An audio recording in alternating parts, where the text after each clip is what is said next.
तो हेलो दोस्तों, कैसे हैं आप। आशा करता हूँ अच्छे होंगे। दोस्तों, यह एडमिनिस्ट्रेटिव लॉ का 7वां पार्ट है और यह लास्ट पार्ट है। हम पूरे एडमिनिस्ट्रेटिव लॉ को कंप्लीट कर रहे हैं। 7 पार्ट में हमने पूरा कंप्लीट किया है। ये इसका लास्ट पार्ट है। हमने हर एक टॉपिक को, हर एक क्वेश्चन को कवर किया है। अगर आपने पहले इसके 6 पार्ट नहीं देखे तो आप देख सकते हैं प्लेलिस्ट में जाकर। अगर आप टेलीग्राम में नहीं ज्वाइन हैं तो टेलीग्राम में ज्वाइन हो जाइए। उसमें नोट्स और इसकी PDF देते रहते हैं। तो दोस्तों, बिना देरी के स्टार्ट करते हैं अपना वीडियो। दोस्तों, नेक्स्ट हमारा क्वेश्चन है, प्राकृतिक न्याय के सिद्धांत के उल्लंघन से क्या तात्पर्य है। What is the meaning of violation of principle of natural justice. प्राकृतिक न्याय के सिद्धांत के उल्लंघन के बारे में समझते हैं।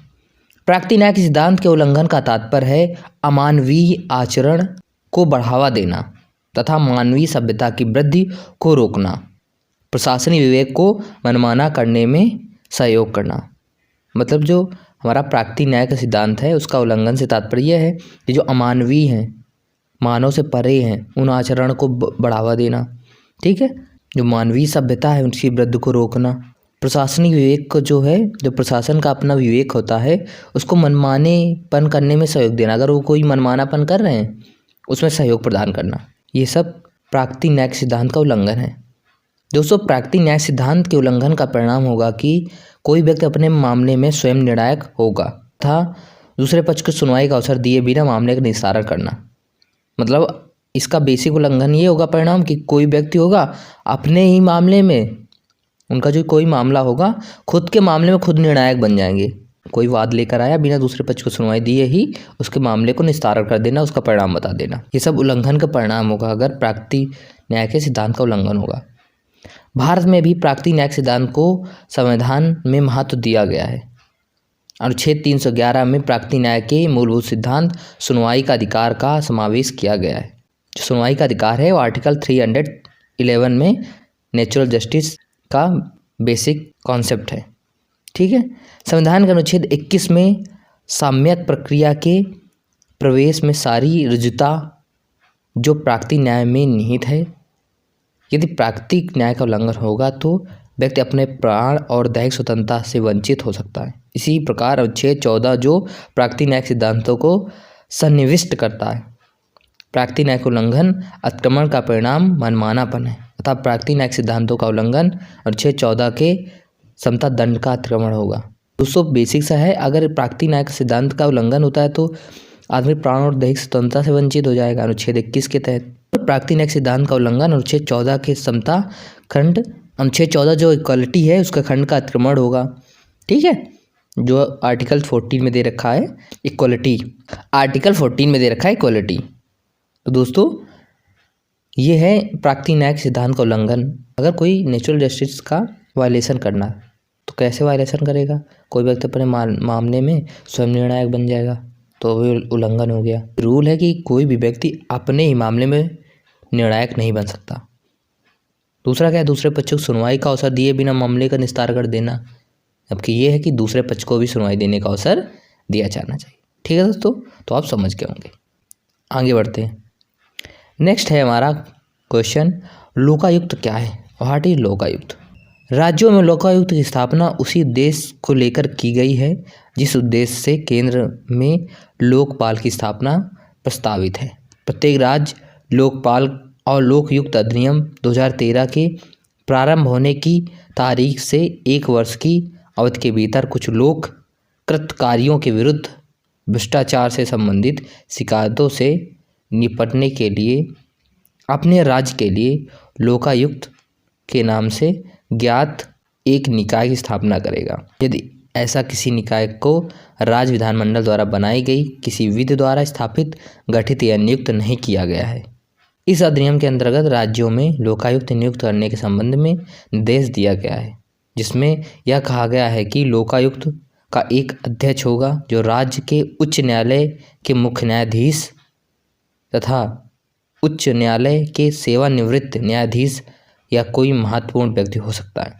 जो लोकायुक्त का अध्यक्ष होगा या तो उच्च न्यायालय के मुख्य न्यायाधीश अथवा उच्च न्यायालय का जो सेवानिवृत्त होगा न्यायाधीश या कोई महत्वपूर्ण व्यक्ति हो सकता है।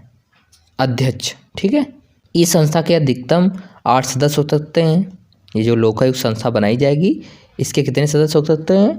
अधिकतम 8 सदस्य हो सकते हैं, जिसमें आधे सदस्य न्यायिक पृष्ठभूमि से संबंधित होंगे। जिनमें जो आधे सदस्य होंगे वो कहाँ से बिलोंग करेंगे? न्यायिक पृष्ठभूमि से। तथा शेष आधे सदस्य अनुसूचित जाति या अनुसूचित जनजाति, पिछड़ी जाति, अल्पसंख्यकों और महिलाओं से होंगे। जो बाकी आधे होंगे अनुसूचित जाति या अनुसूचित जनजाति, पिछड़ी जाति से या अल्पसंख्यक और महिलाओं में से होंगे। लोकायुक्त के पास किसी मामले में जांच एजेंसी के निरीक्षण करने और उसे निर्देश देने का अधिकार होगा। जो लोकायुक्त का अधिकार क्या होता है? अगर कोई जांच एजेंसी है, उसे निरीक्षण करना, उसके बारे में जांच करना या उन्हें निर्देश देना कि आप ऐसा करिए, आप ऐसा करिए। ठीक है, जांच एजेंसियों को लोकायुक्त करते हैं। दोस्तों, आप समझ गए होंगे लोकायुक्त के बारे में। ये राज्य द्वारा गठित किए जाते हैं और इनमें कितने सदस्य होते हैं? 8 सदस्य होते हैं लोकायुक्त में। इसका जो अध्यक्ष होता है वो या तो मुख्य न्यायाधीश का सेवानिवृत्त न्यायाधीश होगा या कोई महत्वपूर्ण व्यक्ति हो सकता है जो उसका अध्यक्ष बनाया जाएगा। और उसमें आधे सदस्य होंगे न्यायिक पृष्ठभूमि से, जो न्यायिक पृष्ठभूमि से बिलोंग करते हैं, और आधे जो सदस्य होंगे उसे अनुसूचित जाति, अनुसूचित जनजाति, पिछड़ी जाति, अल्पसंख्यक और महिलाओं में से होंगे। लोकायुक्त के पास इस मामले की जांच एजेंसी के निरीक्षण करना, जो किसी कोई मामले में जांच एजेंसी बैठा ली गई, उसका निरीक्षण करना, उसे निर्देश देना का अधिकार होता है। ठीक है, तो आप समझ गए होंगे लोकायुक्त के बारे में। नेक्स्ट क्वेश्चन हमारा है, संस्थागत निर्णय क्या है? What is institutional decision? सुनवाई के अधिकार के बारे में यह समान धारणा है कि जो सुने वही विनिश्चय करे। यदि एक व्यक्ति सुनता है और कोई अन्य व्यक्ति विनिश्चय करता है तो इससे सुनवाई के अधिकार का उल्लंघन होता है।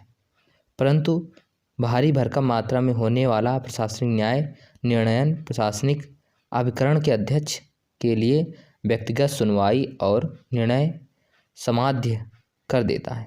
परिणाम स्वरूप व्यक्तिगत सुनवाई और विनिश्चय जो न्यायिक प्रक्रिया में प्रचलित है, प्रशासनिक प्रक्रिया में प्रतिनिधिक प्रकार की सुनवाई और विनिश्चय के रूप में प्रतिपादित की गई है।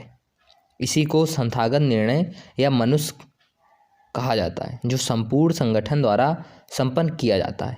इसमें आरंभ से अंत तक एक ही मनुष्य का हाथ नहीं रहता है।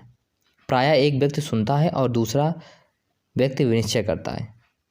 सिद्धांत विभाजित उत्तरदायित्व रिज सुनवाई की संकल्पना के प्रतिकूल है, किंतु प्रशासनिक प्रक्रिया में व्यवहार्यता यही साध्य है। संस्थागत निर्णय को अनाम निर्णय कहा जाता है क्योंकि इसका संपादन विभाग के कई अधिकारियों द्वारा किया जाता है। ये हमारा संस्थागत निर्णय होता है। और दोस्तों, हमारा एडमिनिस्ट्रेटिव लॉ में हमें रिट्स भी पढ़ने की बहुत ज़रूरत है। इस वजह से हम रिट्स भी पढ़ लेते हैं। आइए समझते हैं। दोस्तों, भारतीय संविधान में उल्लेखित 5 न्यायिक रिट हैं। भारतीय संविधान का अनुच्छेद 32 का खंड फर्स्ट माननीय उच्चतम न्यायालय को ऐसे निर्देश, आदेश या रिट जारी करने की शक्ति देता है जो समुचित हो। संविधान में उल्लेखित ये 5 न्यायिक रिट इस प्रकार हैं: बंदी प्रत्यक्षीकरण, परमादेश, प्रतिषेध, अधिकार पक्ष और उत्प्रेषण। इन रिटों को उच्च न्यायालय भी संविधान के अनुच्छेद 226 के अंतर्गत निकाल सकता है। आइए समझते हैं। पहला है बंदी प्रत्यक्षीकरण, हैबियस कॉर्पस। यह रिट किसी भी सरकारी या गैर सरकारी व्यक्ति के संबोधित हो सकती है।